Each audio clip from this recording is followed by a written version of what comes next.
Ai, eu acho que eu lembrei. Mas eu também lembrei esse meu absurdo. Beleza, chefe.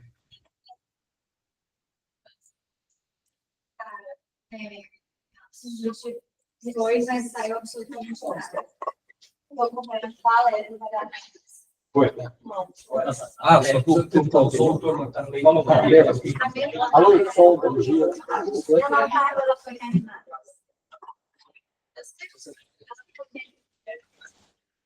Certo? Chegaram novos aqui.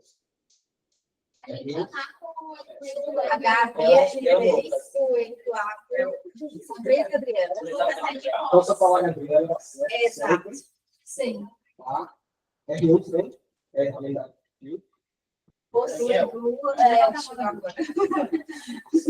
Pessoa em retrete, você paga com certeza. Tem mais um aqui aparecendo aí, então, assim, Então tá. Que essa aula foi pensada para dizer eu não posso pular ela por causa de vocês. Então tá. Eu acho que os R2 talvez não tenham visto. Os R3 viram que as melhores nessa aula de vocês. Eu acho que não afastaram, mas os R2 eu conheci. Não vai ser perdido, eu estava rodando fora. Essa mãe. Então, pronto. Vai ser mais para vocês, então. Mas, cara, ainda é a Lu e a Bárbara, né? Isso. Sério para vocês. Antes de eu esse período sabático aí, vou chamar assim, eu fazia o Jordan, acho que a Lu agora vai tocar também a primária, porque eles tinham um volume maior do que o Jordan. É a atividade preferida de preceptoria da residência, tanto que eu fui responsável por depois. Gosto muito, acho muito importante, é algo que eu faço até hoje, né, nos estudos. Eu faço um comigo mesmo toda vez que saio do estudo, eu acho interessante. E vai ser bom para a gente trazer para cá. Eu vou combinar com a Lu. Talvez a gente intercale um estudo novo com algo clássico. Do tipo, a gente faz um que não vai sair na residência sem vocês terem visto, com alguma coisa que está em ponta aí de pesquisa, para a gente ir intercalando e tornando as coisas interessantes. Eu não gosto de aula de estatística por ano, e acho que o Jonas é um excelente plano de fundo para a gente discutir valor, intervalo de confiança, desenho de estudo. A gente fazer uma aula só, existem esses cursos, tem pessoas muito melhores do que eu para falar disso, de uma forma muito mais palatável, mas estatística, particularmente, para mim, é um negócio que é meio chato, você ficar tendo aula de estatística, não é a nossa realidade, da galera das exatas. E aí, acho que usar o Journal para a gente conversar sobre isso, talvez seja uma boa alternativa para a gente tornar isso mais didático, palatável e misturando uma estatística no meio do Journal. Então, nós vamos fazer artigos, sem ser essa aula igualmente, as próximas, sempre vai ser um artigo de uma defesa. E aí nós vamos poder discutir tanto teoria sobre patologia, que aquela intervenção cabe no caso da terapia intensiva, quanto entrar no estudo e discutir método, discutir de tempo e valor, tempo de confiança, pontos fortes, pontos fracos, desenho do estudo, desfechos, nós vamos passar por vários estudos. Tá? Só para não desanimar vocês, que o João vai ser essa aula que eu vou chamar de heurística para sempre. Tá? Mas eu acho importante começar por ela. Então, eu sou o Rodrigo, agora faço parte de volta do time de plantões do CIR. Espero que a gente, acho que nós vamos ter encontros uma vez por mês, aqui 19, depois eu vou falar, eu acho que aqui 19. E a gente já marca o próximo. Tá? Vou procurar esse negócio aqui. Está atrapalhando para a ver. Bom, medicina baseada em evidência, acho que é a forma mais elegante que a gente tem de discutir alguma intervenção ou algum caso clínico de algum paciente que não foi. Ainda mais a gente trabalha num contexto de montanha aberta, precisa se posicionar até muito bem várias vezes para tentar convencer as equipes do que a gente gostaria, quer fazer com os pacientes. Eu acho que nada melhor do que saber evidenciar fundos, números, para a gente poder argumentar. Porque o PT que gosta de falar que é uma esgrima você vai plantar uma montanha aberta. Você fica negociando com acompanhantes, famílias, pacientes e equipes. E como a gente é uma montanha aberta, boa parte de tudo que a gente quer fazer precisa ser compartilhado. E esse exercício de convencimento, eu acho que nasce um pouco aqui. Porque Porque se a gente quer fazer algo que acha que vai impactar o paciente de forma positiva, nada melhor que trazer provas de que o que a gente está pensando pode dar certo. Tá? Como sempre, tudo vai ter dois pontos de vista, né? Nós vamos discutir vários artigos aqui, e algumas vezes vocês vão ver a literatura e a mesma referência sendo usada, tanto para justificar a intervenção, quanto para justificar não fazer a intervenção.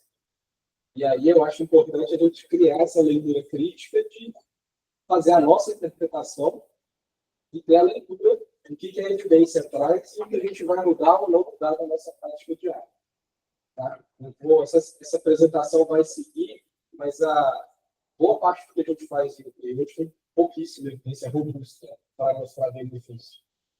Apesar de bons sinais de literatura, e às vezes uma fisiopatologia muito bonita que faz sentido por trás, se a gente for usar o modelo científico, que é o que a ciência hoje tem de melhor para poder comprovar boa parte das nossas intervenções, a gente não conseguiu provar boa parte do que a gente faz ainda é eficaz.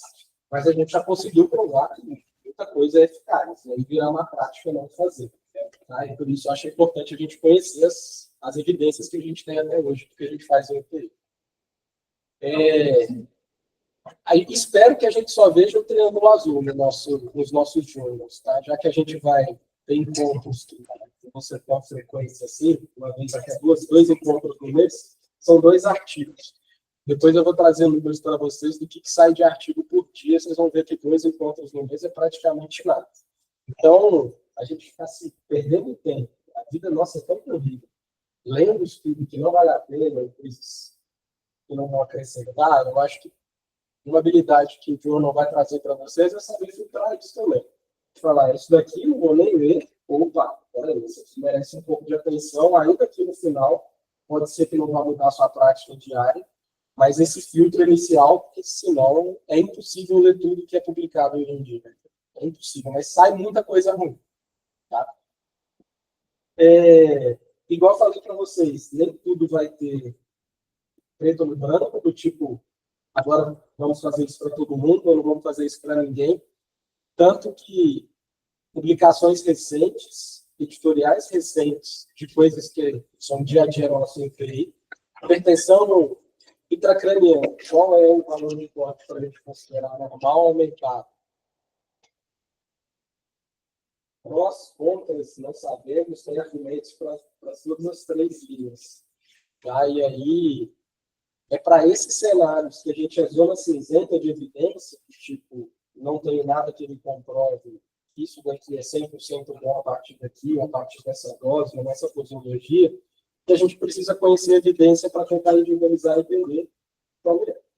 Tá?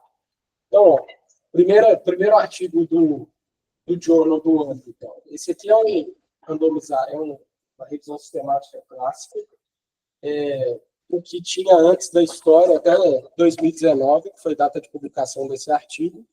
Ele quis pegar todos os estudos multicêntricos e randomizados que tinham mortalidade como desfecho, seja primário ou secundário. E a provocação que eu já faço é assim, quantos por cento vocês acham que de estudos em terapia intensiva que mostraram que a intervenção diminuía a mortalidade? É muito pouco. Tem muito estudo de coisas que todo mundo aposta que vai dar certo, porque você investir em um estudo randomizado despende tempo, dinheiro, e a gente não vai ficar estudando coisa fútil. Então, toda vez que a gente vai para um trial randomizado grande, você vai usar pacientes vida real, o que você quer. Que a sua intervenção funcione. Se a gente considerar que 100% desses estudos foram desenhados para ver coisas que deveriam ter impacto em mortalidade, a gente vê só em preço. Boa parte de tudo que a gente testa talvez não funcione do jeito que a gente, pelo menos, previu que funcionaria. Tá? Eu sempre trago coisas que a gente não deveria ler, tá? Mas às vezes saem umas coisas na literatura que eu baixo e falo, não, esse aqui eu vou ter que usar de exemplo para depois. Porque eu não sei se vocês repararam, mas a aula 2 não tem box 13. A comunidade civil-libanesa é muito supersticiosa com 13. Né? E a gente não tem. É box 1, 2, 3, 10, 11, 12, 14. E alguém desenhou um estudo para ver se o box 13 aumentava ou diminuía a mortalidade, se essa superstição faz sentido. Obviamente é um estudo que é negativo, mas você vê que até para isso tem evidência. Então, se o Laerte chegar aqui agora, se quiser convencer ele, que deveria ser 1, 2, 3, 10, 11, 12, 13, 14, eu usaria essa evidência para falar que não faz o menor sentido não ter um box 13. Talvez ninguém gostaria de ser internado lá, na comunidade se organiza que interna aqui. Paciência, tem evidência para falar que não muda a mortalidade. Tá? Ficou pequeno, mas esses aqui são todos os estudos que foram publicados em terapia intensiva até 2019 que tinham impacto em mortalidade. Tá? É pouca coisa. Se eu for pegar a literatura inteira, o PubMed inteiro, e filtrar por medicina intensiva, ensaio clínico randomizado, mortalidade. É isso aí. Só tem esses aí. Tá? Outra publicação, essa aqui é acho que essa é mais antiguinha, 2013, 2012, 2010. Mas é uma publicação que listou os trials mais relevantes, os estudos mais importantes em terapia intensiva. Que eu acho que a gente precisa passar pelo menos por 70%, 80% deles, porque tem muita coisa que é o mesmo tema. Tá? É uma referência que vale a pena guardar. Eu vou dar outra dica de literatura para vocês depois, que talvez já tenha isso daqui até de uma forma mais organizada, mas se vocês me perguntarem, Rodrigo, o que não dá para não ler, eu acho que está nesse artigo. Tá? Não dá para não ler o que esse artigo listou como estudo de impacto, porque o que está de mais impacto está listado aí. Tá? Eu mostrei para vocês aquela tabela que tinha os estudos que vieram positivo para melhorar a mortalidade. Só que, às vezes, os caras, a comunidade científica desenham um estudo querendo ver melhora e é um tiro no pé. Essa daqui é uma tabela com intervenções que foram preditas para serem boas para os pacientes e que, no final, o estudo mostrou que elas faziam mais mal do que bem, ou seja, elas causaram dano para os pacientes. Então, são intervenções que hoje são proscritas. A gente, além de saber que não funciona, a gente sabe que ela faz mal. Tem muita coisa aqui que até faz sentido do ponto de vista de fisiopatologia. Salbutamol EV, para SARA, desfechos piores. Mas se você for pensar em fisiopatologia, um broncodilatador com pulmão de SARA faz até algum sentido. O desenho vale a pena, né? O estudo vale a pena. Não funcionou. Manobra de recrutamento, é o ART aqui, né? Muito provavelmente, o trial que chama ART, que é daqui do Brasil, inclusive, do Alexandre Biassi, lá do HCOR. Também matou mais pacientes do que não fazer manobra de recrutamento. Nós vamos ver esses estudos com todos os poréns, mas o resultado do estudo que saiu era de maior mortalidade. Tá? Shoemaker aqui, fazer super ressuscitação, né, deixar os pacientes com débito cardíaco bem acima do normal, ou com PAM bem acima do basal, as custas de mais droga vasoativa ou inotrópico também foi deletério dos pacientes. Então, vocês veem que sai muita coisa de literatura e a tabela de dano ela não está muito distante da tabela de benefício, não. Obviamente tem mais, mas a gente vai estudar as coisas e acaba descobrindo que faz muito mal também. E aí são estudos ruins? Não, acho que são estudos que a gente leva para a nossa prática veroleito e olha, talvez isso daqui, além de não funcionar, é deletério, vamos parar de fazer. E a literatura está aí para mostrar o que a gente precisa parar de fazer também. E aí tem as coisas que ficam em cima do muro. Eu trouxe no começo da apresentação corte de número para hipertensão intracraniana, e aí a gente tem VNI, tem cenários que hoje a gente sabe que ela é muito bem aceita, né? A gente já tem bem documentado que ela é benéfica, tem cenários que a gente não sabe se funciona, tem cenários que a gente sabe que ela é ruim. Então, mesmo dentro das intervenções que a gente tem em terapia intensiva, a gente ainda tem muita coisa que a gente precisa estudar. E os trials vão sair, a residência de vocês vai acabar e os trials vão continuar saindo. Não tem jeito de não se atualizar. Um exemplo clássico, profilaxia de úlcera de estresse. 2018, 2019, sai o SUP, depois vem mais evidência se acumulando. Mas era boa prática fazer omeprazol e pantoprazol para todos os pacientes de terapia intensiva, porque a gente achava que isso não era bom para a profilaxia de úlcera de estresse, e hoje a gente sabe que não é bem assim. Tem um subgrupo de paciente que com certeza se beneficia, tem um subgrupo de paciente que com certeza não é benéfico, e tem o que a gente ainda está na dúvida se ele é indicação ou não. Mas a ponta de literatura, deve sair estudo grande aí nos próximos anos, tem randomizado de úlcera de estresse com ou sem dieta interal, por exemplo, randomizado grande saindo. A gente sabe que um fator de proteção hoje gigantesco para a úlcera de estresse é a presença de nutrição interal, seja via sonda nasentérica ou própria dieta oral.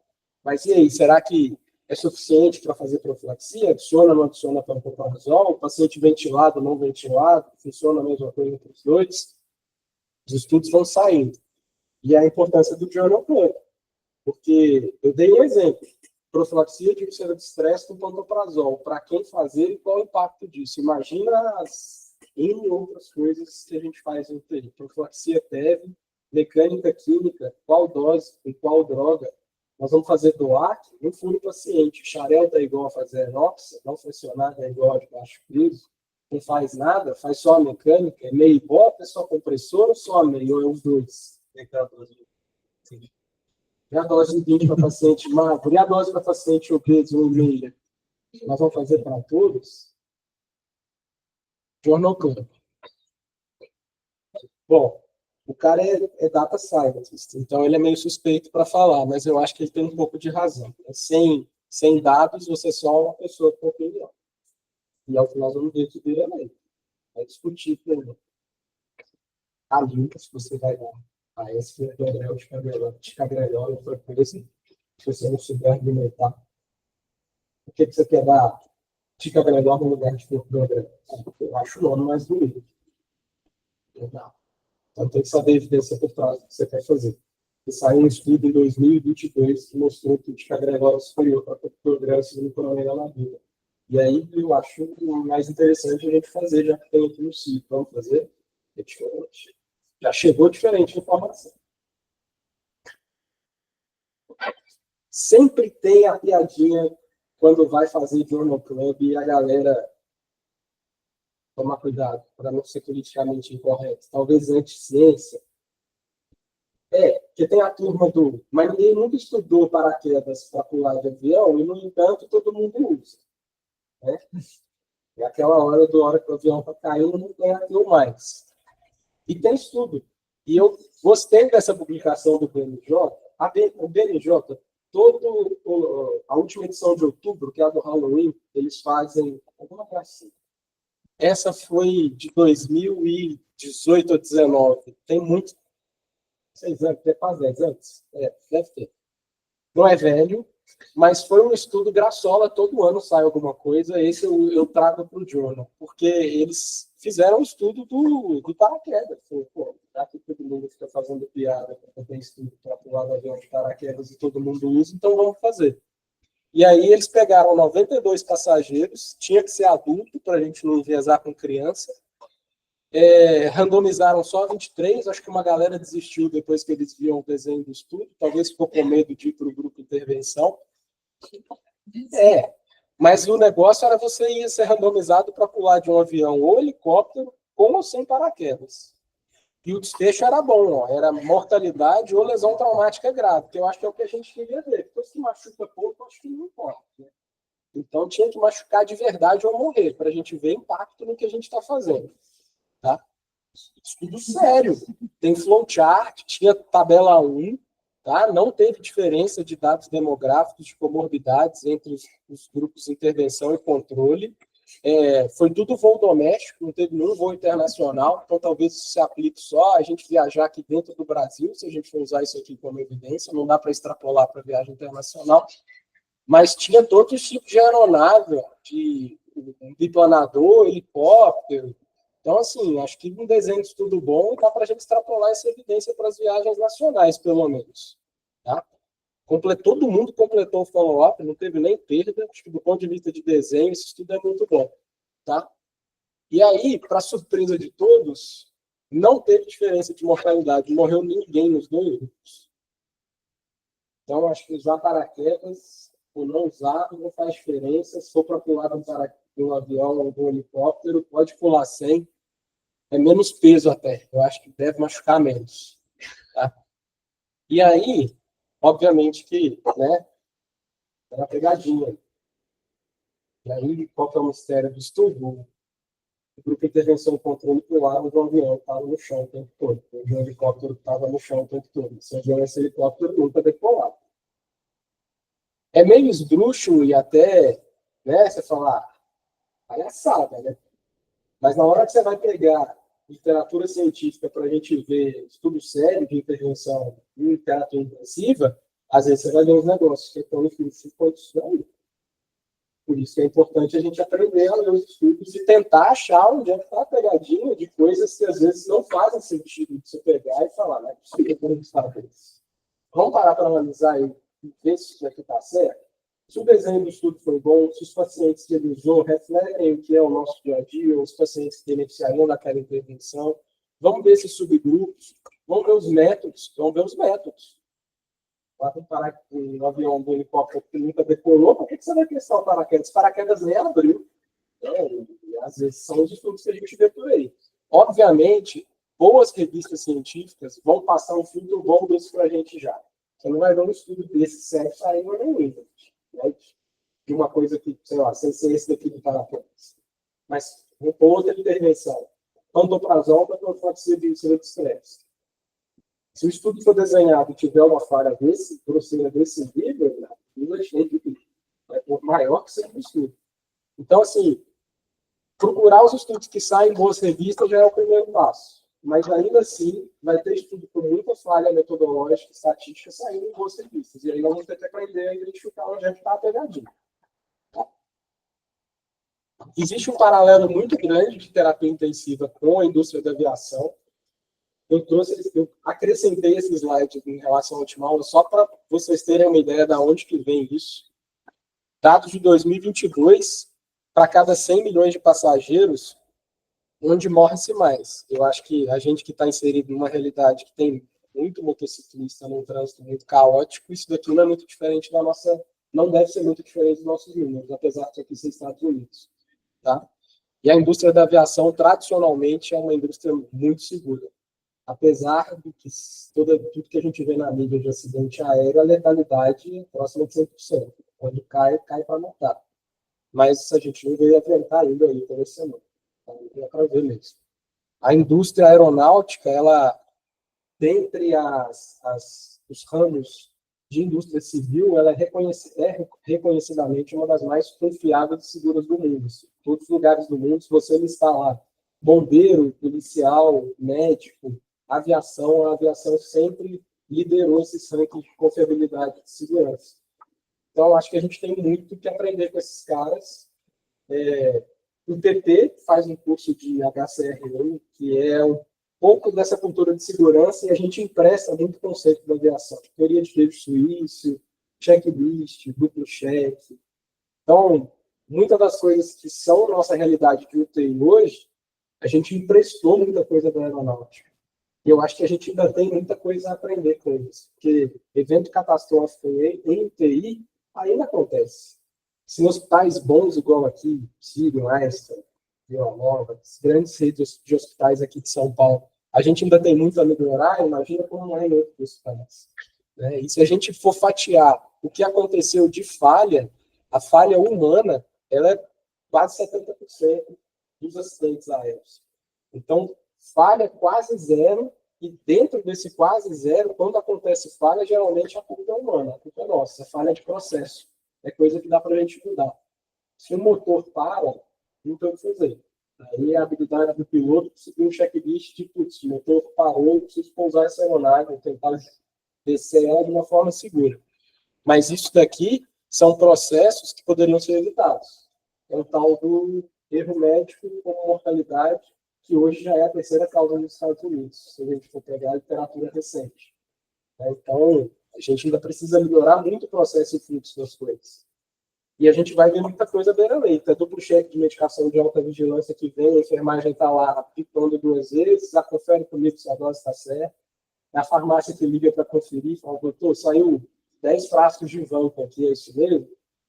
Então, o hospital tem barreiras, algum dia vai ter uma tempestade perfeita que vai furar o queijo suíço tudo e vai acontecer alguma coisa, e aí é a hora da gente identificar esses processos e acrescentando camadas de segurança. Tá? Para quem gosta do assunto, Netflix saiu aí recente um documentário sobre o acidente que teve em Congonhas da Avião Latam, 3 episódios curtinhos. Tem muita coisa de aviação e de segurança em aviação inserida ali, que são conceitos que a gente está tentando trazer para o TI. Fica uma dica interessante de lazer, de coisas para ver aí fora depois. Tá? O episódio ficou legal. Trouxe de novo a questão do Box 13, porque eu acho que é ganhar argumento para a gente discutir coisas que a gente quer. E trouxe isso daqui, provocação para vocês. Tá? Eu, quando era residente, me interessava muito por isso, porque quando eu comecei a entrar em contato com essa coisa de segurança de aviação, eu comecei a ler algumas coisas de formação de piloto mesmo. E tive curiosidade, falar, por que não tem acidente aéreo mesmo? Né? Próximo de zero. E a gente vê direto a condição das coisas na UTI, o processo de trabalho desses caras precisa ser copiado mesmo. A gente precisa trazer o que eles têm lá de segurança para o nosso dia a dia. E aí, na residência, plantão seguido de plantão por fora da residência, aí a gente vem aqui ver paciente, sai daqui, vai dar outro no tubo, e volta e vai ver paciente aqui, isso aqui não pode estar fazendo, não pode ser seguro.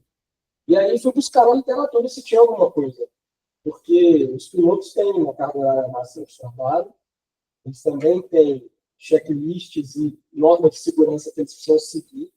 Né? Se a gente for comparar as indústrias hoje, de forma esdrúxula, vai piloto de ônibus e caminhão, a gente regulou isso recente. Mas, sei lá, deve ter 20 anos, a gente tinha boa parte dos motoristas de frota trabalhando sobre o efeito de estimulante. Não que isso não seja a realidade hoje, mas as grandes empresas estão sendo fiscalizadas com relação a isso. Para tirar carteira hoje tem toxicológico, que os caras precisam passar periodicamente. Não tinha isso. Né? E para a gente, medicina, que também acumula muitas horas de trabalho, tem estudo.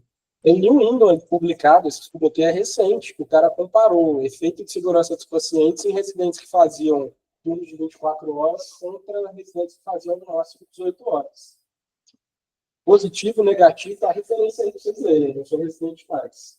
Tá? A Lê vai brigar com a Bárbara, com a Lu, buscar os direitos de vocês. Mas tem. Tá? E esse estudo aqui veio positivo. Tá? Então, assim, a gente tem argumento. Eu acho que nós estamos num jornal para discutir intervenções para os pacientes. Então, isso aqui é um capítulo à parte. Mas residência médica e formação é uma outra coisa que a literatura é extensa e a gente tem muito chão para melhorar. A residência de vocês melhorou muito desde a que eu fiz e a minha foi melhor do que as que foram meus preceptores passados. E a literatura vai caminhando nisso. Nos Estados Unidos é um pouco mais atento com isso, porque eles regulam muito as coisas. Lá tem muito órgão regulador. Mas aqui, as correntes ainda são muito fracas a nível de atuação hoje, acho. Mas a geração de vocês é uma geração que briga muito mais por esse tipo de coisa do que a minha brigou e do que veio antes de mim assinava muito mais as coisas. A cultura, o pessoal fica chacotizando a geração Z, os milênios e tudo mais, mas priorizar a qualidade de vida. A gente tem N publicações hoje de médicos de gerações mais antigas achando um absurdo a gente falar que, poxa, eu escolhi ser médico, mas a minha vida não precisa se resumir só a ser médico, eu quero ser outra coisa fora do hospital, eu quero ter oportunidade de ser outra coisa fora do hospital. E para o cara é inconcebível, porque ele vem de uma geração que a medicina ela realmente precisa ser negócio. E a gente, eu vejo, já conversei com colegas hoje mais velhos mesmo, assim, final de carreira, cirurgião de 80 anos, que o cara acha que ele está num papel social que ele não pode parar. Porque, eu tenho X anos de carreira, eu dei tanto, meus resultados são bons, que é injusto com a sociedade que agora eu paro para descansar e eu preciso continuar trabalhando. E fala, cara, que mentalidade doida é essa? E a gente, eu não sei se vocês já atuavam nessa época, mas a pandemia escancarou muito as coisas para a nossa comunidade médica. Aqui no Chile, inclusive. Uma galera estourou de burnout aí, teve que parar. Eu acho que a gente tem que saber se preservar, aprender com o passado para que isso não aconteça mais. E eu acho que vocês estão certos em lutar por mais qualidade de vida, vida fora do trabalho. Eu acho que é o mais saudável, mais seguro, apesar de ter muita gente que vai se opor a isso e falar: vocês são médicos, vocês têm que. Não tem isso. Discutir. Outra publicação do BMJ, 99. Eu trago porque a gente vai discutir aqui um jeito de fazer medicina. Esses dois pesquisadores aqui identificaram, acho que 7 alternativas. Tá? O que eu vou tentar ensinar para vocês e usar como pano de fundo no journal é uma medicina baseada em evidência. E aí nós vamos usar os estudos randomizados, os bons estudos, as meta-análises, nossa unidade de medida vai ser o odds ratio, o intervalo de confiança, a razão de risco. E aí nós vamos ter nossas ferramentas para tentar, e os instrumentos para medir o que a gente quer fazer. Mas tem alternativas. Para quem não quiser frequentar o journal, tem outras coisas aqui. Tem medicina baseada em eminência, veemência, eloquência, providência divina, desconfiança, que eu deixo a colinha aqui, porque eu sempre esqueço o que é diffidence, agressividade ou baseado em posição, confiança. E aí vai ter várias coisas que dá para usar, né? Tem, às vezes, o jaleco mais bonito, o jeito mais eloquente de falar, ou quem fala mais alto, ou quem tem mais cabelo branco. Aí mede-se do jeito que vocês quiserem. Mas eu acho que essas 7 alternativas que estão aqui embaixo é o tal do eu sempre fiz assim e deu certo. E o que às vezes a evidência vai trazer para a gente é, cara, se a gente replicar o que você fez 10.000 vezes, vai dar errado. Então não quer dizer que você viu dar certo uma vez que vai dar certo para todo mundo. Tá? Aquele dado que eu fiquei de trazer para vocês lá no início, de 65 a 2017, número de papers publicados por dia, a média. Tá? Se a gente vier lá do começo, 1965, eu tinha bastante já, 2.200 revistas científicas para uma média de 151.000 publicações ano. E aí a gente sai disso para, em 2017, ter mais de 5.000 revistas indexadas, fora as não indexadas, mais de 800.000 publicações ano. Então, assim, é impossível ler isso aqui tudo. Tá? Ainda mais nós, que não saímos de 1965, nós já estamos largando aqui em 2025, 24, 23, sei lá quando vocês começaram a acompanhar a literatura científica, mas o que ficou para trás tem muita coisa que a gente ainda faz. E é impossível a gente ler esse número aqui acumulado de artigos. Então, por isso que vira e mexe, é bom passar uma régua na evidência, e quando sai uma revisão sistemática boa sobre um tema relevante, vale a pena a gente passar o olho. Porque o papel da revisão sistemática é esse, olhar para trás e falar, galera, qual foi a última vez que vocês estudaram, já que eu usei o exemplo, eu vou pôr ele até o final, profilaxia de úlcera de estresse. Putz, eu parei no SAMP-S1 em 2019, cara, nós estamos em 2025. Vamos dar uma olhada na revisão sistemática, ver se não saiu nada de diferente. Porque às vezes passa, por mais que hoje a gente tenha ferramentas que extraem os muito importantes, praticamente é impossível passar desapercebido. Você tira férias. Essa semana, vou viajar, não vou ver nada, vou desligar o e-mail, vou desligar o celular, vou sair do grupo de WhatsApp. Uma dessas sai alguma coisa que você perde. Sei lá, você também não estava afim de ficar vendo, não teve tempo. Então, a gente tem algumas ferramentas para tentar correr atrás desse tempo perdido, ou desse volume de publicação que a gente precisa ler e entender. E eu vou mostrar isso para vocês mais na frente também. Tá? Já foi muito bom. Não sei se vocês conhecem, ou se já caiu por terra. A publicação antiga ainda funciona, né? Eu não lembro. É 2021? Eu sei que foi um desespero, porque teve uma época que a gente começava a pôr os artigos novos no SciHub e não abria, e daí um mês não abria, daí 3 meses não abria. Eu fiquei meio triste também, fui para o Reddit, fui para os fóruns, né? Acontecendo, o computador estragou, não abre mais artigo do SciHub, o FBI descobriu. Viram meu e-mail muitas vezes lá e me barraram.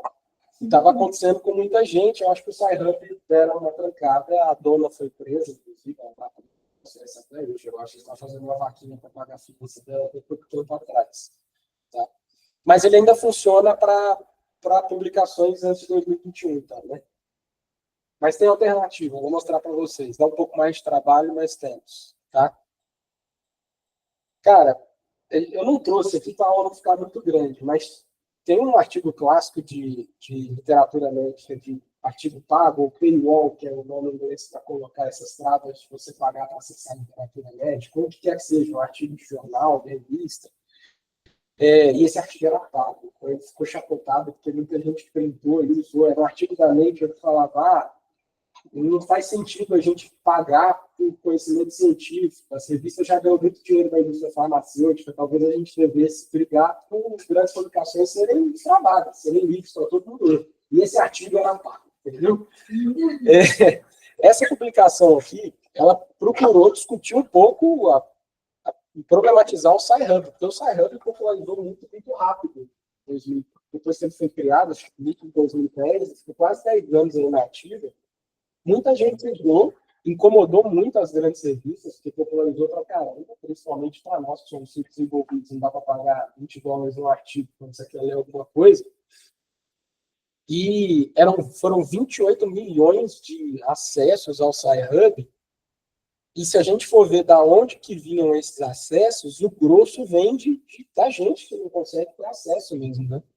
Então, vocês verem, América do Sul e leste europeu é o predomínio, assim, da gente que está pirateando literatura científica, ou correndo atrás de conhecimento de forma ilegal, como as revistas vão gostar de falar.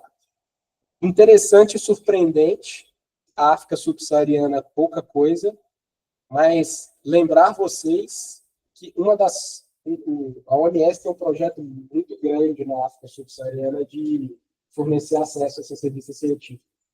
Tem uma plataforma da OMS que chama RINARI, com H, e se você reside ou estuda ou pratica medicina em algum desses países da África subsaariana, você tem acesso irrestrito a qualquer revista científica indexada.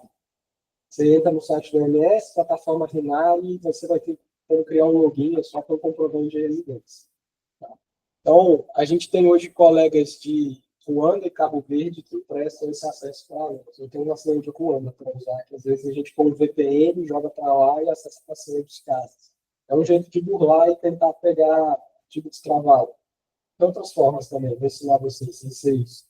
Mas, assim, é meio bizarro, porque nós estamos querendo conhecimento científico e a gente tem que pagar caro um pouco. Eu entendo o lado das revistas, coitado, a New England está passando fome, tem que sobreviver, mas o que esses caras recebem de indústria farmacêutica, de patrocínio, é absurdo. Lembrar que a edição impressa tem propaganda, e as indústrias pagam propaganda dos medicamentos deles na New England. Então, assim, você recebe uma verba de coisas. Acho que dinheiro, para a gente que é médico, ponta de atuação, ficar pagando para ler estudo científico, é bizarro, devia ser tudo destravado. Tá? Teve muita coisa que saiu na internet de alternativas ao Sci-Hub, muita coisa não funciona mais. Era muita coisa de algoritmo de desenho para você burlar uma paywall, tipo, igual para acessar aqui da Folha de São Paulo, da Piauí, que tem alguns sites que você ia lá, coloca o link, e aí quando você está lendo a matéria, ele, assine agora, aí você jogava o link lá e ele está lá. Só que isso é facilmente corrigível. Assim. É um jeito de burlar ou bypassar esse paywall que as revistas conseguem contornar muito fácil. E aí nasceu o Osonge, que é uma comunidade colaborativa de literatura científica. Tá? A carinha do site é essa, bem simplão. Tá? Qual que é o racional aqui? Até no meu login. Você tem uma senha, vai te pedir um e-mail, um usuário, uma senha que pode ser só número, não precisa ter caractere especial, não precisa ter maiúsculo, minúsculo, o site é simples. E aí você vem aqui e clica em post. Ele vai dar lá o DOI do artigo, que é o número, ou o link para o artigo, você coloca lá, entra. Vai cair nessa lista aqui, alguém vem e posta para você. Qual que é o racional da comunidade? Toda vez que você loga aqui, você ganha 10, 20 pontos. Para cada artigo que você pedir, geralmente o pessoal oferece ali 10 a 20. Então, quando você tem um artigo que você ajuda uma pessoa, você ganha esses 20 pontos, mas só de logar você já ganha isso. E aí, a gente vai se ajudando por troca de pontos. Uma comunidade de ajuda, de gente que às vezes mora num lugar com condição melhor ou que tem acesso a esses artigos de forma destravada, que baixa para você e coloca lá. Tá? Eu tenho usado o OSOG nos últimos 4 anos. Tá? Se demorou 24 horas para alguém pegar um artigo e colocar para mim, foi muito. Tá? E aí tem como, na hora que você clica aqui em post, ele pede, tipo, basicamente o DOI do artigo, para quem sabe que é o númerozinho que a gente jogava no Science, ou o link da página, coloca lá. É só isso. E quantos pontos você vai oferecer para a pessoa. A galera coloca 10, 20, dependendo de quão urgente é o seu pedido, você pode pôr um pouco mais. Então, o Journal Club para apresentar para amanhã, o cara não me mandou o artigo e eu não tenho o artigo. Põe 50 pontos lá. Alguém vai te responder em meia hora. Tá? Mas funciona legal. Consegue baixar artigo de outras pessoas pediram? Consegue. É que há tanto pedido que, às vezes, quando o pedido é solucionado, em poucos minutos eles já tiram da página. Então, vai desaparecendo as coisas. Mas se você, por um acaso, vê o artigo lá e você quiser baixar, é só você abrir. Todo mundo tem acesso a esses pedidos de ajuda. Tá? Funciona legal. Funciona legal. E é meio que isso, né?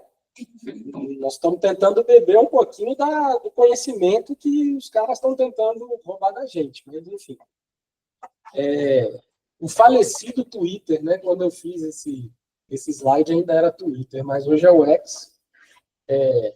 Putz, acho que de redes sociais, eu não fui da geração TikTok, eu não sei se essa galera tá lá. A comunidade médica no X é muito forte ainda, principalmente fora do Brasil. Acho que gente, enquanto comunidade médica e redes sociais, a gente tem muito charlatão nas redes sociais. Mas a comunidade médica fora tem muita gente séria. Vou deixar alguns perfis aqui sugeridos para quem ainda usa o X. Eu fui da geração X, ainda uso. Mas ainda tem uma galera aí que esse cara aqui é muito bom, esse Tony Brew é muito bom. Pume Crit, do AM Crit, eu não sei se vocês conhecem, eu vou falar desse blog mais para frente, que é um blog de format. Eu vou falar o que é também. Tem muita coisa de perfil que vai fazer piadas, mas tem essa galera aqui, em geral, comenta muita coisa de forma informal sobre literatura médica. E eu acho que fica uma coisa interessante até para a gente participar, poder engajar em alguma discussão, tirar dúvida. Porque, no final do dia, o que a gente quer é saber onde está a melhor evidência, os melhores artigos, e por que não, até trocar uma ideia com os pesquisadores. Né? Muitos deles saem muito podcast, às vezes nas redes. Eu vou trazer muitos artigos para vocês, que as grandes revistas hoje, a JAMA faz isso com quase tudo grande estudo, a New England tem dela também. Mas, em geral, tem entrevista com os autores, tem os vídeos deles apresentando quase todo grande estudo, sai em grande congresso. E aí tem os vídeos desses caras apresentando os próprios estudos no congresso. Isso é superior a qualquer jornal, o cara dar a cara lá e falar o que ele teve dificuldade no estudo, o que ele acha que foi forte, o que ele achou que dava para melhorar, qual é a interpretação dele dos resultados que ele encontrou. Já dá para ter uma ideia com essa galera do X. Você entra lá e o cara que publicou sobre hipopoxemia de estresse. Cara, o jornal semana que vem é sobre o seu estudo. E aí, o que você achou disso? A galera responde. Aí eu acho legal trocar uma ideia. Outra vertente de ensino chama FONET, que é Free Online Access. É isso. Mas qual que é o racional desses blogs?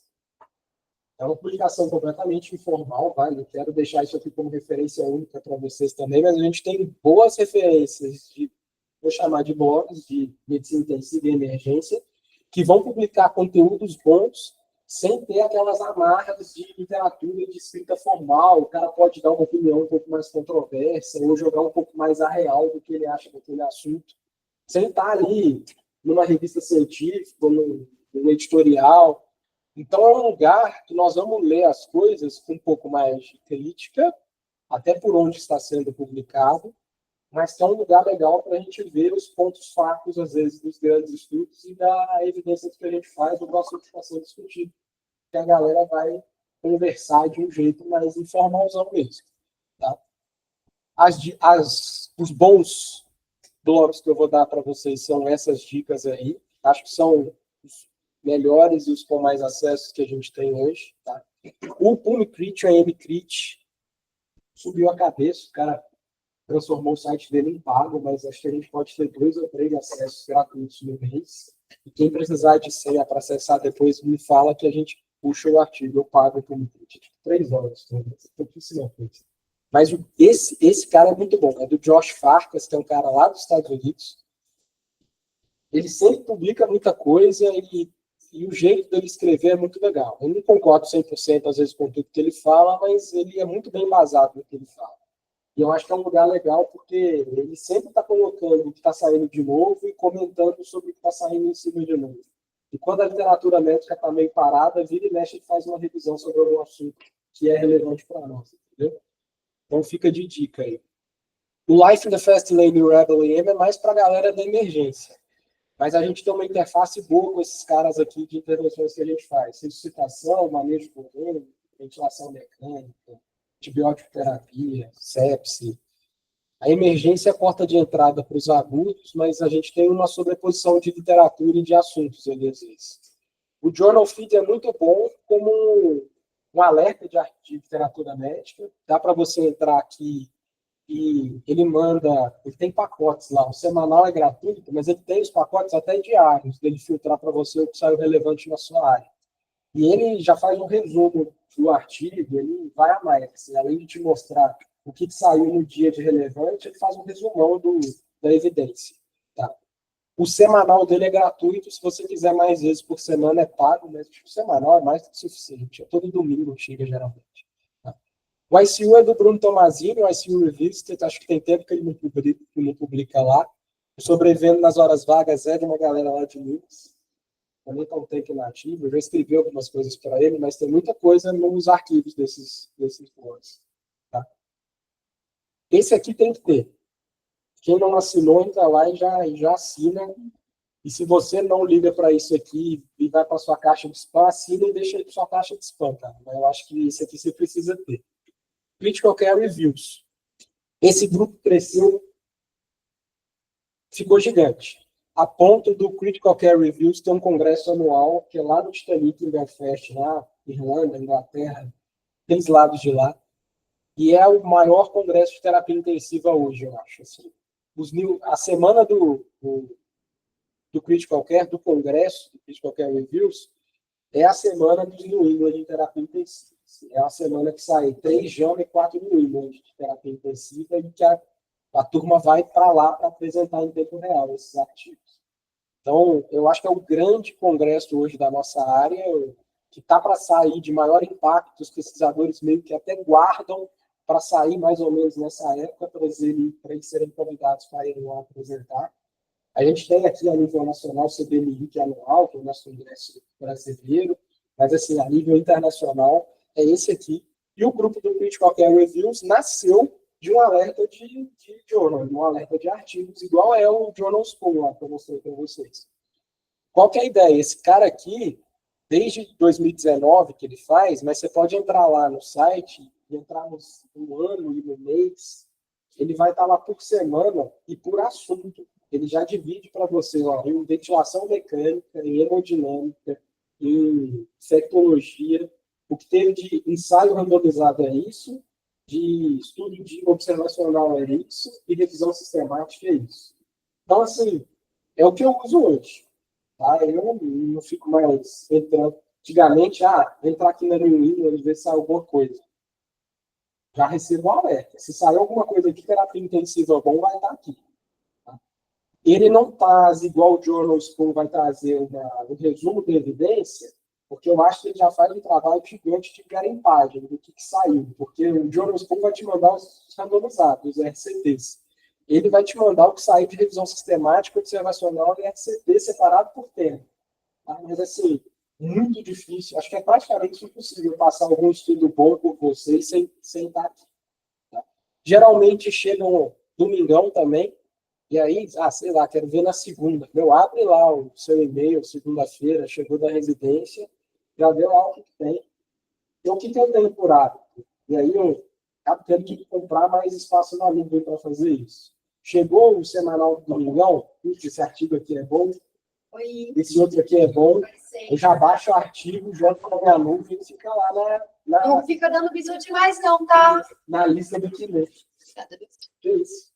E aí, até, tipo assim, Rodrigo, sai uns 10, 20 artigos por semana. Eu que eu baixo, eu não vou ler isso tudo. Eu também não consigo ler nem 10 por semana. Mas, sei lá, saiu um artigo de bom de ECMO essa semana. Não tem ninguém com a ECMO que eu estou tratando aqui. Eu não vou parar para ler ECMO agora. Tem coisa mais interessante para eu ler. Mas, o dia que tiver, aí eu vou lá na minha nuvem, ECMO.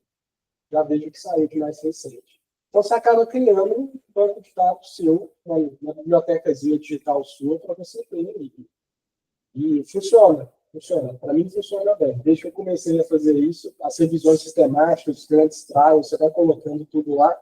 O dia que você fala, eu preciso dar uma revisada em tal assunto. Olha só aí, amiga, no Critical Care Reviews, né? Ele joga para você um filtrão por semana. Eu não costumo usar, não. É muito bom. Vou olhar. Muito bom. Esse aqui, para a galera da clínica, tem o de clínica. Critical Care Reviews é medicina intensiva só. Mas o Read, ele vai fazer para a galera da ONCO, da clínica médica, clínica, se você quiser se inscrever para mais de um, tem lá. Se você quiser o de clínica médica, ele vai fazer essa mesma coisa para você. Tá? Sugestões de literatura. Essa aqui, para mim, é a bíblia do medicina baseada em evidência. A gente tem boas publicações nacionais, mas essa aqui é um livrinho do Chiatti, e da Débora Cook, pequenininho. Eu acho que tem ele em português para vender na Amazon. Mas o LibGen é o Sci-Hub dos livros de PDF. Se vocês entrarem no LibGen, dá para buscar lá e tem vários livros. É um site de livros mesmo. Você vai baixar lá o piratão dele. Tá? É um livrinho curto e uma literatura boa para quem quiser atualizar sobre conceitos de terapia de medicina baseada em evidência. Nós vamos falar de muita coisa nos journals, dos conceitos que eu vou tirar daqui. Aí eu não vou trazer o capítulo para a gente discutir, mas eu vou fazer isso escondido de vocês. Daqui 2 semanas eu vou discutir tal artigo e aí eu vou usar para falar um pouquinho de p-valor. E aí é o capítulo de p-valor daqui que eu vou tentar trazer os conceitos para a gente ir usando. Esse aqui também é uma dica de literatura boa, The Troubled Medical Journals, é de um ex-editor do BMJ, eu acho. Esse cara foi editor-chefe do BMJ há muitos anos, ou de uma outra grande revista. Posso estar confundindo, mas ele foi editor-chefe de uma grande revista. E ele vai contar os bastidores de como funciona uma BMJ da vida. Do tipo, pressão da indústria farmacêutica por publicar tal artigo, por não publicar tal artigo. Essas cobranças que às vezes rolam de revistas menores. Você pode publicar seu artigo aqui, se você pagar $2.000, a gente publica seu artigo. Tem muita coisa suja nos bastidores de publicação médica. Esse livro aqui, para quem tem curiosidade desses bastidores, é legal. Para vocês que estão na residência, tem o filme. Foi um livro que o Bruno Tomazelli, o Faca, me indicou. E eu acho que é uma literatura, para quem gosta de literatura, quase que obrigatória. Não vou mentir, se na clínica médica eu pensei em desistir pelo menos umas 10 vezes. Eu não sei aonde acho que deve até ter alguma evidência sobre isso, mas eu acho que residência tem um point of no return, que tem uma hora que você olha e fala, agora eu vou acabar esse negócio, porque eu cheguei até aqui. Mas todo mundo, tem hora que a estafa bate, o cansaço bate. Se o alarme toca, você fala, é hoje que eu não vou. A Luísa vai me ligar, vai me suspender, vai me mandar para Correio, mas hoje eu não vou. Hoje eu não vou. Hoje eu não vou pegar aquele trem lotado para ir para o Grajaú, nem sequer, eu não vou lá fazer residência. A gente levanta e vai. Mas o House of God é um livro, tem um filme, mas o livro é infinitamente superior ao filme, e é um residente, é um interno, e ele vai narrar a rotina dele como interno e depois como médico recém-formado, de uma forma bem sarcástica, um humor bem ácido, ainda mais para intensivistas, já curtem um humor mais ácido, meio sarcástico. Mas esse é um livro bem famoso fora do Brasil. Eu tenho ele traduzido também, mas acho que vocês vão encontrar ele mais fácil para comprar em inglês. É uma literatura deliciosa já que ele passou pela residência, eu estou passando pela residência. Eu vou deixar de dica para vocês também. Checklist manifesto do Gawande, literatura que eu acho que também tem que ter, vai passar um pouco por segurança, aquela coisa que eu comentei com vocês de aviação, segurança do paciente. O Gawande é um cirurgião que praticamente não exerce, né? Ele abandonou tudo para trabalhar com segurança do paciente. Ele tem essa publicação muito boa, que é o Checklist Manifesto, que ele vai usar a indústria civil de construção e aviação para mostrar para a gente que a importância dos checklists no dia a dia do hospital. Como cirurgião, ele vai argumentar muito disso em centro cirúrgico, que é as metas que a gente usa hoje, os checklists de lateralidade, identificação, nome certo, paciente certo, lado certo, cirurgia certa, um checklist. Esse duplo check de centro cirúrgico, time-out, que a gente às vezes importa para um procedimento nosso, que tá lá, a enfermagem nossa tem um time-out de central. O Renan vai pegar o central no box 3. A caixa de central, em cima dela, tem time-out, checklist de acesso central. Esquerda do paciente certo. Doutor, você vai funcionar com a veia, o ultrassom está aí, está de máscara, está de luva, lavou a mão, ele arrumou o campo, quantas tentativas de pulsão, o ultrassom foi usado, o raio-x mostrou bom posicionamento. Isso tudo é segurança do paciente. Né? Você está sem a pouquinha, para começar a enganar, às vezes a gente esquece, não faz normal. Vem daí, é uma outra boa literatura, dica de literatura para vocês. Yuri está aí, uma galera que vocês vão ter contato, Tomazinho. Acho que esse livro está no Conforto, se eu não me engano, só que ninguém pegou emprestado. Tá? Eu mostrei para vocês aqueles artigos de maior impacto em medicina intensiva, que está tudo ali, está tudo aqui resumido ainda. Então, esse livro aqui é bom, está aí no Conforto, está aí de bobeira uma tarde, está meio tranquilo, vai dar uma piada lá, uma folheada. Esse livro vai além, né? Porque além de colocar os centrais que mudaram a nossa realidade, ele já faz um resumão ali de metodologia, resultados, prós e contras, pontos fortes. Esse livro é excelente. Tá? E para fechar, eu sempre trago esse aqui, já que a gente teve os 100 trials mais impactantes, esse aqui são os 10 pensamentos que mudariam a prática ou de recomendações para o intensivista do novo milênio. Essa publicação é de 2019, eu acho. É de 2019, eu ia falar 99. É de 2000, ela é um pouco bem antiga, mas que os ensinamentos acho que valem até hoje. Eu sempre fecho a primeira aula de journal com ela. Tá? Então, vou ler algumas aqui. São 100, mas eu não vou ler as 100. Eu separei as mais importantes. Novos medicamentos estão sendo introduzidos aí a todo momento. Tá? Faça um esforço para aprender sobre eles, mas lembre-se que é melhor a gente conhecer poucas medicações profundamente do que muitos medicamentos ou muita farmacologia de forma superficial. Então, assim, eu acho que não faz nenhum sentido a gente decorar a lista de efeito adverso do daranizumab e não saber diluir uma noradrenalina ou uma posologia do propofol, do fentanil. Ah, doutor, 20 ml hora de propofol. Podemos subir? Podemos subir? E aí? Vocês são os intensivistas. Ah, propofol é um sedativo, dopaminéia. Tá, mas e a posologia? A gente tem que saber. Óbvio, nem tudo é para vocês saberem de cabeça, ninguém vai brincar aqui. Farmacologia, tempo de meia-vida. A qual as duas meia-vida do midazolam? Cara, abre lá a bula, ou o que é que vocês queiram consultar e se olha. Mas não dá para a gente não saber diluir uma nora, estular uma nora, estular uma sedação, e decorar os efeitos colaterais do daranizumab. Né? Revise a prescrição dos pacientes todos os dias. Procure por medicações que possam ser suspensas e as suspenda. E é um exercício diário, principalmente para vocês que estão aí mais de dia. Vocês revisam a pressão dos pacientes, ou deveriam revisar a pressão dos pacientes todos os dias. Às vezes tem paciente que já foi estubado há 2 dias, está lá o propofol se necessário, o fentanil se necessário. Dá uma limpada. O paciente foi estubado e começou a se alimentar. Profilaxia de úlcera de estresse. Será que ainda cabe? Não dá para a gente tirar esse controzol? O corticoide que está lá, o 50 de 6 em 6, foi uma droga vasoativa que esse paciente usou e a gente desmamou de ontem para hoje. Será que não dá para tirar ou desmamar esse corticoide? Não dá para a gente começar a pensar em tirar isso daqui? Porque a gente é muito intervencionista às vezes. Precisa trocar um antibiótico. O médico. Precisa botar hipotenso, vamos começar uma nova. E às vezes o contrário a gente deixa passar. as medicações vão morando na prescrição do paciente. Sempre fazer um exercício diário do que é que dá para a gente tirar daqui.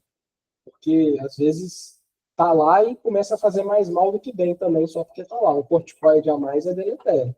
Um pantosol, às vezes, é bobagem, mas, pô, 2 semanas de pantosol a mais deve ter algum malefício. Nós vamos ver depois no final. As doenças críticas, né, ou a terapia intensiva, ela acontece 24 horas por dia e 7 dias por semana. Mas a gente não consegue estar presente todo o tempo nas unidades, como intensivistas.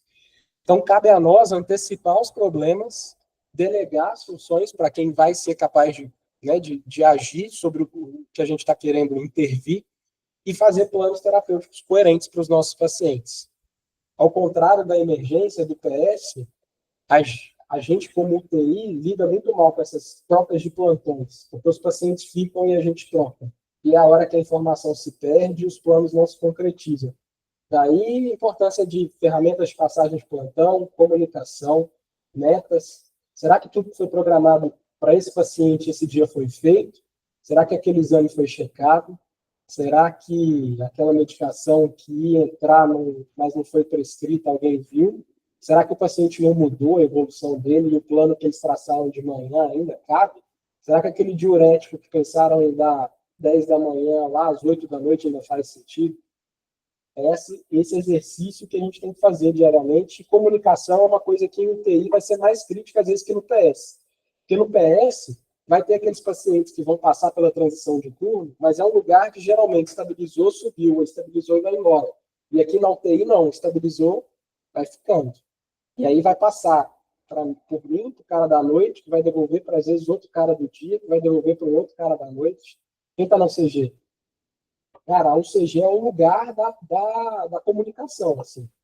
Eu brinco que existe um momento no CG, o dia do triplo cego, que é o cara do sábado de manhã, que ele vai receber o paciente do colega que ficou sexta-noite, às vezes nem viu o cara, porque estava estável, e ele recebeu do cara do dia, do tipo, ó, o caso é esse, não precisa entrar lá à noite, só se acontecer alguma coisa, e é isso. E aí ele vai passar para um cara sábado, um paciente que ele não viu, que ele vai confiar em tudo que o colega do sexta dia dele passou, um cara que também ainda não viu o paciente. Então ele recebeu de quem não viu, e vai passar para quem vai ver ainda. É o triplo cego do CG do sábado de manhã. Então a comunicação precisa estar alinhada ali para o plano não se perder. Tá? Bom, quando lidando com outras pessoas na UTI, compre suas batalhas, escolha suas batalhas. Você tem que saber se posicionar bem. Está lá na visita multiprofissional, você é residente. Doutores, quero propor tal intervenção para o paciente. Sem evidência por trás, sem um sentido fisiopatológico. Então, se vocês forem sugerir alguma coisa, saibam se posicionar de forma elegante, usem evidência, tracem planos terapêuticos que façam sentido. Se invadiu o paciente, tiver essa sonda vesical de demora, a função renal está melhorando, acho que o balanço hídrico está aí, sabe, há vários dias, não faz sentido mais essa sonda. Vamos tirar? Opa, vamos tirar. O paciente subiu hoje creatinina de 2 para 2,7, ele está oligúrico, a gente vai fazer diurético, minha proposta é a gente tirar a sonda vesical de demora. Como assim, cara? Você argumentou um negócio, está indo para o outro lado, entendeu? Então, argumente, use evidência e trace planos concisos com o que você quer fazer. Esse aqui vale para a realidade síria também. Ó. Alguns médicos mais, não vou falar velhos, experientes, que nunca praticaram terapia intensiva, são muito sábios. Aprenda quem eles são. E colhem neles aí, quando eles forem ver os pacientes deles. E alguns colegas mais experientes, que nunca praticaram ou não são intensivistas, não são muito sábios, não. Aprenda quem eles são e já descola rapidinho. Eu acho que tem pouca coisa que a gente pode aprender com eles. Mas tem muito colega bom que passa aí na UTI para ver paciente, de médico assistente, que a gente tem muito a aprender com eles. Eu não tenho preconceito de, às vezes, aprender terapia intensiva com quem não é intensivista. Tem muito médico bom aí. Tá? Quando confrontado frente a alguma decisão difícil na UTI, você não tiver certeza do que fazer, geralmente é uma boa ideia esperar. E, eventualmente, o que for certo a se fazer vai aparecer, né? A evolução do paciente vai te dizer o que fazer. Eu acho que aqui é um exercício de paciência mesmo. E às vezes é não ter pressa. Tem aquele paciente que está pendurado na VNI, ou aquele alto fluxo que fica de dia 90, 60, aí o paciente fica mais calmo, 60, 50, aí ele vira no leito, a enfermagem vai lá trocar uma fralda, 160, e se agora eu não fico, agora eu fico, agora eu fico, agora eu fico, agora eu fico, agora eu fico. Calma. Eu acho que espera e vê o que você vai fazer. Porque se você for muito reativo, você vai, às vezes, tomar uma conduta que não é a mais adequada para aquele caso. Tá? Praticar a terapia intensiva é igual viver a vida. É difícil para todo mundo, mas é pior se você for um idiota. Sem acréscimos. Uma boa avaliação é baseada em experiência, e experiência muitas vezes é adquirida em más avaliações, em más julgamentos. Tá? Alguns pacientes que vocês acham que vão melhorar, vão piorar, e alguns pacientes que vocês acham que vão piorar, vão melhorar. Um cirurgião que sabe quando não operar é tão valioso quanto que opera toda hora. Tá? E algumas vezes o que sabe quando não operar, até mais valioso ainda. Ah, isso aqui é bom, hein? Escutem a equipe de enfermagem e respeitem o que eles têm a dizer. Algumas vezes eles vão estar certos, e algumas vezes, como vocês, eles também vão estar errados. Mas escute o que eles têm a dizer. Quando a gente entra lá na UTI, vocês têm a programação do que vocês têm que fazer no dia. Ah, eu preciso olhar 4 pacientes e evoluir esses 4. Mas lembra que a equipe multi como um todo também tem os afazeres deles. Os diaristas têm os afazeres deles, a enfermagem tem, a físio tem, a fono tem, a nutrição tem. E às vezes é o nosso papel como gerente principal desse cuidado fazer com que essa programação de todo mundo se alinhe. Tá? Enfermeiras, e lá nos Estados Unidos tem a figura do house officer, que aqui é o administrativo o escrivão, que dificilmente vão entrar em contato diretamente com a gente, mas lá entra. Dificilmente eles vão te ligar no meio da noite para te passar uma boa notícia. Está de plantão noturno, a enfermeira está ligando, não vai vir que o paciente está melhor. O grupo mais grave ou mais doente de pacientes são os que estão na UTI, e o próximo grupo de pacientes mais graves são os que vão sair da UTI. Então, não é porque a gente pegou um paciente de programação de alta, que ficou de pré-alta no outro dia, está de alta pela noite, por exemplo, que ele não deve ser olhado com a mesma disciplina que os que estão aí tão ruins. Porque esse que está saindo é o próximo grupo de pacientes mais graves do hospital, é o que está conseguindo sair daqui. Tá? Tendências são muito mais importantes que valores absolutos.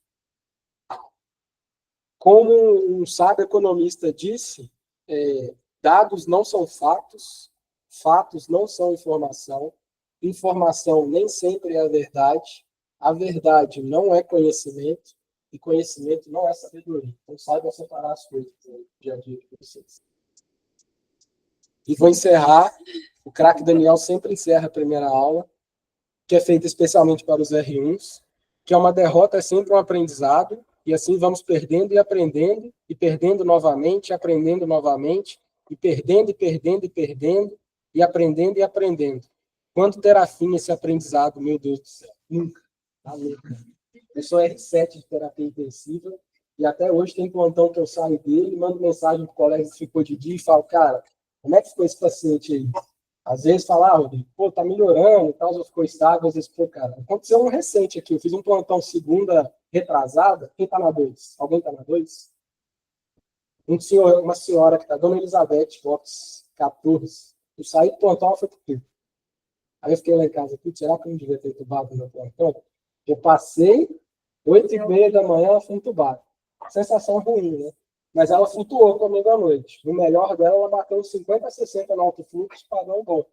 Aí deu 1 da manhã, fui lá bater o olho nela, já eram 60, 80, mas ela dormiu. Eu falei, às vezes um pouquinho de apneia e tal. A gente foi passar o plantão, o PP falou que entrou lá, estava 60, 100 já. 91, 92 de saturação, acho que estava meio limítrofe. Ela já tinha descido do OCG no dia anterior, no 60, 90.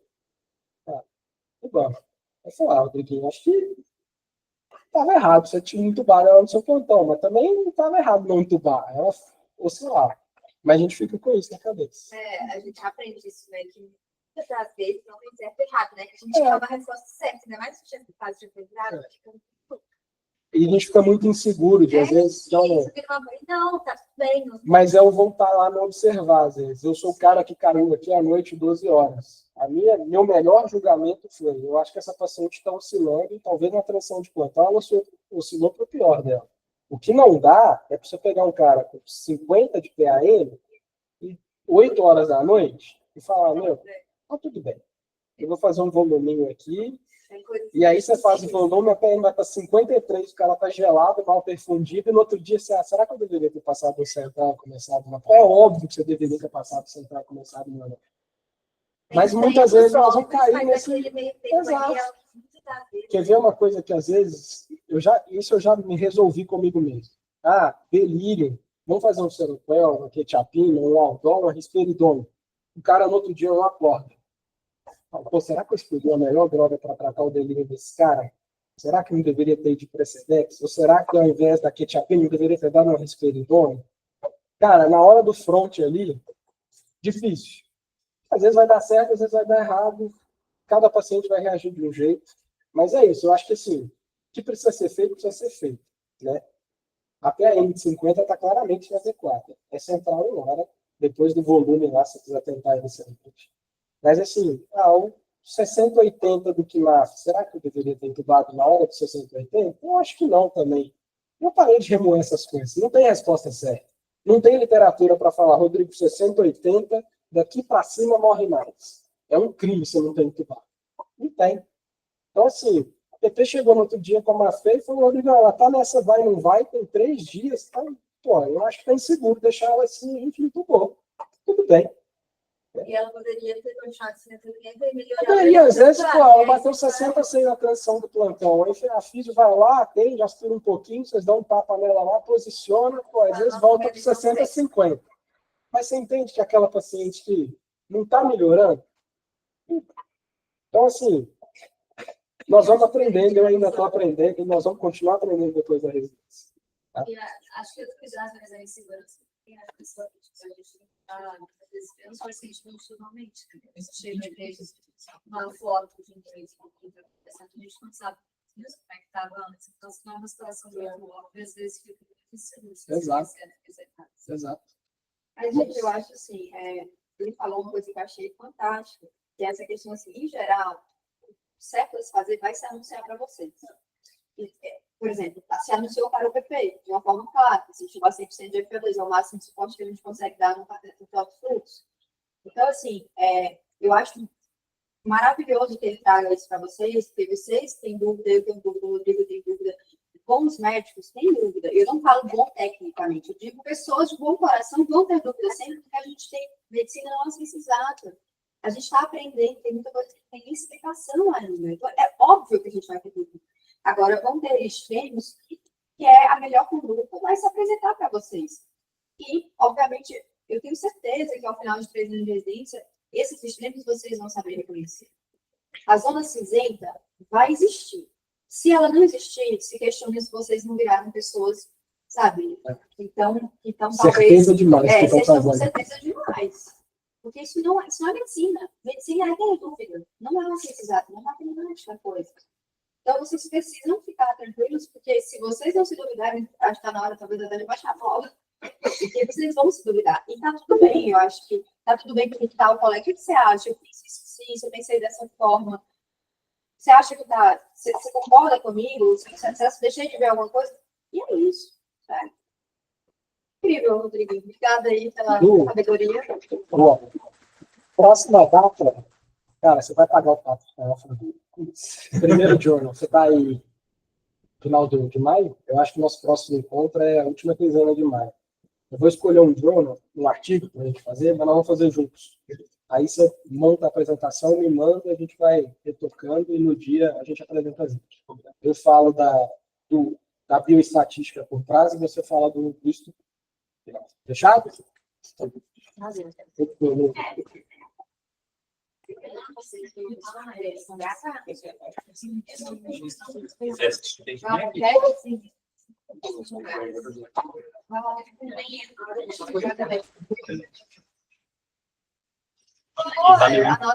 Você me manda, né?